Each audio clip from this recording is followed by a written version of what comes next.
আদিবাসী জাতি এবং সমতলে যে আদিবাসী জাতিরা আছে তাদেরও তো হচ্ছে বিভিন্ন রকমের চৈত্র সংক্রান্তি এবং বৈশাখ পালন, নতুন বর্ষ পালনের অনুষ্ঠানটি আছে। তো আজকে রাষ্ট্রীয় পৃষ্ঠপোষকতায় সকলকে নিয়ে আসা হয়েছে, কিন্তু আমরা চাই যে এমন একটা দিন আসুক যখন আমাদের অধিকার নিশ্চিত করা হবে, আমরা যেন স্বতঃস্ফূর্তভাবে শরিক হতে পারি। যমুনা ইলেকট্রনিক্স ঈদে ডাবল খুশি অফার সিজন 3, যে কোনো পণ্য কিনলেই পাচ্ছেন নিশ্চিত ঈদ উপহার।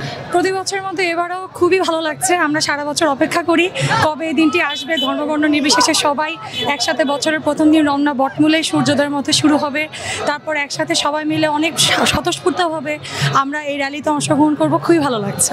সকালে এসেছিলাম তো চারুকলা র্যালিতে, তো প্রথমে আমাদেরকে ঢুকতে দেওয়া হচ্ছিল না, কিন্তু শেষটা ভালো লাগলো, এই জন্য সবাই মিলে একসাথে অংশগ্রহণ করতে পারলাম, ভালো লাগছে। এখন প্রতিবারের তুলনায় যেটা একটু পার্থক্য লেগেছে, হ্যাঁ অবশ্যই আমাদের মধ্যে একটু হলেও তো আশঙ্কা কাজ করছিল, তবে নিরাপত্তা বাহিনীর খুবই মানে এক কঠোর নিয়ন্ত্রণের কারণে এখন পর্যন্ত কোনো অসুবিধা হয়নি এবং আমরা খুবই স্বাচ্ছন্দ্যে এই প্রোগ্রামটি অনুষ্ঠান উপভোগ করতে পেরেছি।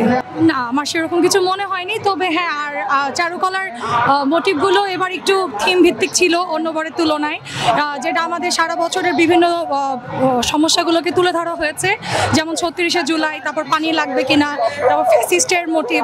তো এই জিনিসগুলো নতুন ছিল, আর বাকিটা তো আমাদের যে বাঙালি কালচার, যেমন আদিবাসীদের এখানে স্বতঃস্ফূর্ত অংশগ্রহণ ছিল, এই জিনিসগুলো খুবই ভালো লেগেছে। আমাদের বাঙালি ঐতিহ্যগুলোকে তুলে ধরা হয়েছে এবার।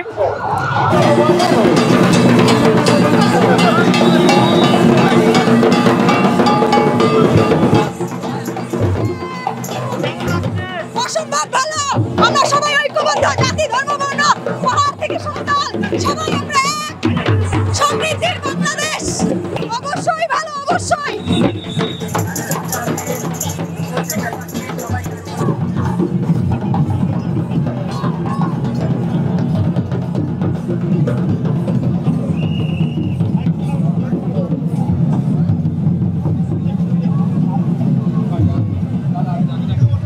কেমন লাগছে? খুব ভালো লাগছে বাবা, খুব ভালো লাগছে। আমরা খুব লালন সাথে আছি, একাডেমি থেকে বাবা আসছি আমরা নববর্ষ, খুব ভালো লাগছে, খুব ভালো লাগছে আমাদের।